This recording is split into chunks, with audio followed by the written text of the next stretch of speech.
Sorotan lainnya, saudara, menyusul temuan Dewan Pengawas KPK soal dugaan pungutan liar di rumah tahanan KPK mencapai 6,1 miliar rupiah. DPR mempertanyakan integritas aparat dan sistem di Komisi Pemberantasan Korupsi.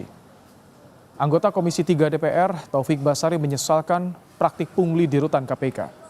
DPR mendorong penegakan hukum terhadap oknum yang terlibat dan evaluasi sistem di KPK yang seharusnya bersih dari praktik pungli. DPR pun meragukan integritas aparat yang ditugaskan di KPK, terlebih setelah merosotnya kepercayaan publik terhadap Komisi Pemberantasan Korupsi. Ini satu hal yang sangat menyedihkan ya, ketika pungli justru terjadi di dalam tugas yang menjadi tanggung jawab dari KPK.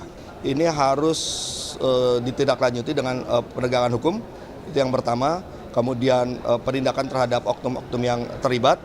Yang berikutnya adalah mengevaluasi sistem yang selama ini berjalan. Mengapa kemudian di KPK bisa terjadi seperti itu? Ya, berarti apakah sistemnya selama ini membuka peluang terkait dengan itu? Ya, atau yang kedua, memang ternyata aparat-aparat yang bertugas di KPK ya sudah tidak memiliki integritas yang tinggi seperti yang kita harapkan. Sebelumnya, dugaan pungutan liar di rutan KPK disampaikan anggota Dewas KPK Albertina Ho dalam keterangan pers laporan kinerja Dewas KPK 2023. Dalam kasus dugaan pungli, Dewas akan menyeret 93 pegawai ke sidang etik 17 Januari mendatang. Dewas KPK menjelaskan petugas rutan diduga menerima bagian dalam jumlah berbeda-beda dari 1 juta hingga 504 juta rupiah, mencapai total 6,1 miliar rupiah. Itu paling sedikit ya, paling sedikit itu menerima 1 juta. Dan yang paling banyak menerima 504 juta sekian. Itu yang paling banyak. Lalu kalau teman-teman menanyakan totalnya berapa, saya bisa menyatakan yang pasti tidak, tapi sekitaran 6 miliar 148 juta sekian. Menko Polhukam Mahfud MD menanggapi kasus dugaan pungli 93 orang pegawai rutan KPK. Di sela kunjungannya ke Medan, Sumatera Utara, Mahfud menyebut pegawai yang terlibat praktik pungutan liar di rumah tahanan negara KPK tersebut harus ditangkap. Itu liar. Dengan 93 pegawai KPK diduga terlibat pungli dengan total itu tangkap saja. Udah cukup. 93 pegawai KPK terlibat pungli rutan, tak tanggung-tanggung, total nilai pungli mencapai 6,1 miliar rupiah. Kita perbincangkan hal ini bersama dengan mantan penyidik KPK Yudi Purnomo. Selamat petang, Mas Yudi. Nah, selamat petang, Mas. Mas Yudi, 93 pegawai KPK terlibat pungli rutan. Bagaimana pandangan Anda soal kasus ini? Ada tidak tindak pidana yang bisa ditelusuri selain dari etik? Ya, pertama jelas ini adalah suatu perbuatan yang sistemik, Mas, ya, karena sampai melibatkan 93 orang, bukan 1 orang, 2 orang ataupun puluhan. Kemudian yang kedua, bahwa perbuatan ya melakukan pungutan liar ya ini bukan sebatas kasus etik ya, dan ketika pun kena kasus etik dia harus sanksinya berat, yaitu PTDH, pemberhentian tidak dengan hormat. Tetapi ya tadi saya katakan bukan hanya etik, tetapi juga harus ada pidananya. Mengapa? Karena ya mereka menerima uang dari para koruptor yang ditahan oleh KPK. Ingat bahwa ada perbuatan-perbuatan yang diduga merupakan tindak pidana mereka. Pertama, mulai dari pemerasan, mulai dari gratifikasi ataupun menerima suap. Yang semuanya ini ya harus dibuktikan, dan saya melihat bahwa proses persidangan ini merupakan awal. Dan saya paham bahwa KPK kan sudah menyatakan bahwa sudah ada proses penyelidikan ya, dan kita harapkan nanti ya ini akan mencuat. Pertama, siapa otak intelektual ya dari ya pungli yang ada di rutan KPK ini. Kemudian siapa saja yang terlibat, siapa yang aktif, siapa yang pasif menerima duit, kemudian bagaimana modus dan motif mereka ya di dalam melakukan pungli ini. Dan saya mengira bahwa motifnya itu adalah ekonomi ya. Mengapa? Ya karena ingin mendapatkan uang seperti itu. Sementara modusnya saya pikir karena yang melibatkan 93 orang,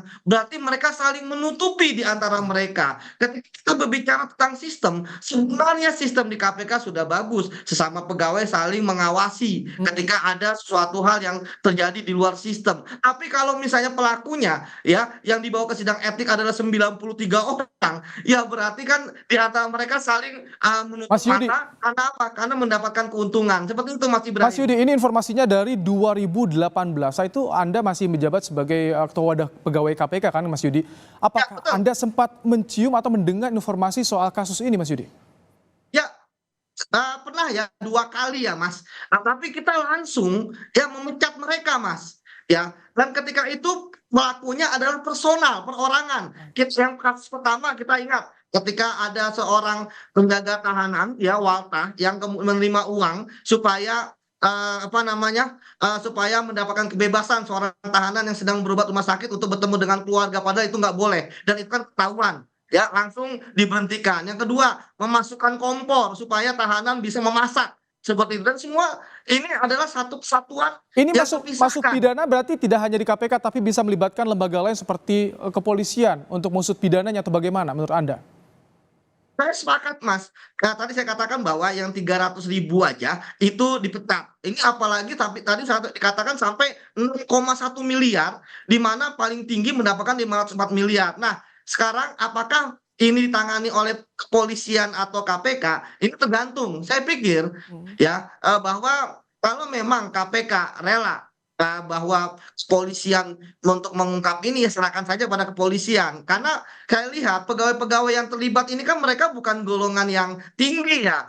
Ya sampai saat ini kita belum mengetahui ada aliran dana ke struktural KPK misalnya, ke direktur, ke sekjen, ke deputi ataupun bahkan ke pimpinan KPK. Saya pikir ini masih terisolir gitu kan, dan saya pikir bahwa seharusnya ini kepolisian yang menangani ranahnya supaya apa? Supaya transparan. Kalau misalnya KPK yang menangani, saya pikir saya takutnya ada konflik of interest. Kenapa? Karena ini bukan 1-2 orang, tapi sistematik. Ingat loh, 93 orang ini kan mereka juga punya Jadi banyak kalau teman misalkan yang sampai menjadi secara sistem ini yang diduga ada yang salah dengan sistem, siapa yang menurut Anda bertanggung jawab dan patut juga diperiksa soal pengawasan sistem di KPK ini, Mas Yudi?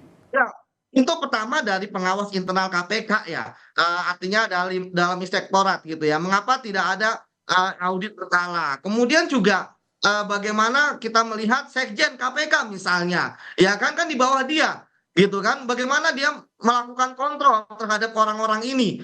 Karena apa Mas? Karena ini kan yang sangat mencurigakan adalah 93 orang, gitu kan? Kalau misalnya saya katakan, kalau dulu kita yang hanya perorangan, begitu ada satu orang yang di luar sistem, yang artinya menerima suap, memasukkan sesuatu yang bukan merupakan hal yang benar, misalnya kompor tadi, mudah ketahuan. Tapi begitu 93, seharusnya ini mudah tercium dari lama. Kita ingat bahwa ini awal mulanya dari apa yang disampaikan oleh Dewas ya, Iya. ketika mengatakan bahwa ketika ada seorang seorang tahanan yang melakukan pelecehan seksual gitu kan kepada Oke. istri tahanan. Nah, kembali lagi tadi Mas bahwa apa yang harus dilakukan oleh Dewas, ya pertama ini harus bersih-bersih KPK. Kemudian yang kedua, ya kalaupun ya yang bersangkutan tidak tidak dipidanakan atau bagaimana, saya pikir semuanya harus dipecat gitu kan. Oke. Kenapa? Ada sanksi tegas ya? Oke, baik. Jangan sampai nanti mereka malah meracuni pegawai KPK yang lain. Kami Seperti tangkap. itu, Mas. Terima kasih Mas Yudi Ya. Purnomo, mantan penyidik KPK, telah bergabung dalam program Kompas Petang sore hari ini.